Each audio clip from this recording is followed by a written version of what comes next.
my name is Phillip, and I'm the author of Who Runs Your House, the Kids or You? I'd like to speak to you today, just briefly, in regards to preparing our little ones for school for the first time. Children starting school are always excited, and so are the parents, because it's a big step, it's a really big day, and it's a big phase of their life, a new phase. So to prepare the child for school, there's just a few tips that I'd like to give you that I think will help.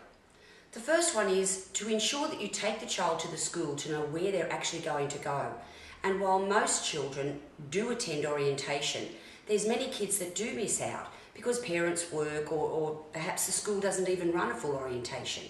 So I normally suggest parents go to the school, whether it be on the pupil-free day, the day before the children start, or if the school isn't completely locked up, sometime during the holidays, walk around the school with the child, show them where the kindergarten rooms are, and show them where the bathrooms are. There's a lot of little children that get so afraid of using the toilets at a new big school. So show them where they are, and that'll make the child feel much more relaxed when they do start. The other point I would like to make is maybe 4 or 5 days before school starts, have practice days. So set the alarm at the time that you think that the children need to get up, or your little one needs to get up for school.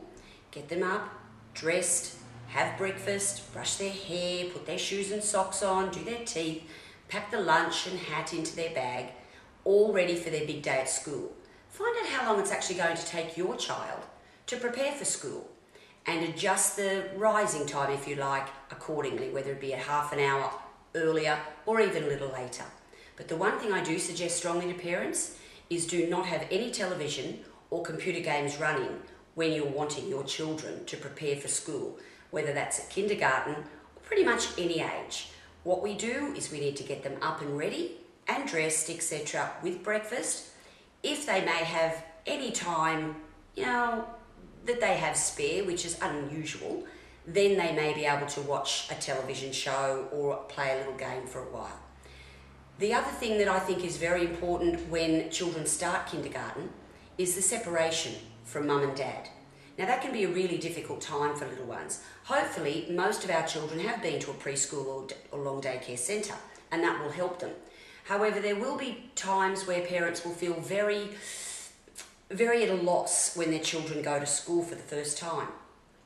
But children may think that it's something bad or scary if they find mum or dad standing at the school gate or outside the classroom crying, hugging them, telling them how much they're going to miss them. That's really not in the best interest of our little ones. If you're going to get upset, and many mums do it in the car or when you get home. Don't give them a hug and tell them how much you're going to miss them, because that's actually a very bad message that we're going to give our little children. We give them a hug and a kiss, tell them how proud we are of them and how wonderful and grown up they look. Wave goodbye with a smile on your face, even if they are a little distressed, and walk away. You can always contact the school later just to find out that your child has settled and is okay, because generally it takes them maybe 1 to 2 minutes, and then when all their friends are there and it's exciting and they're in their new classroom and their new desk and teacher, they become really excited themselves and they generally have a really good day. So I just suggest follow some of those tips, and you hopefully will find the transition for your child into kindergarten much easier.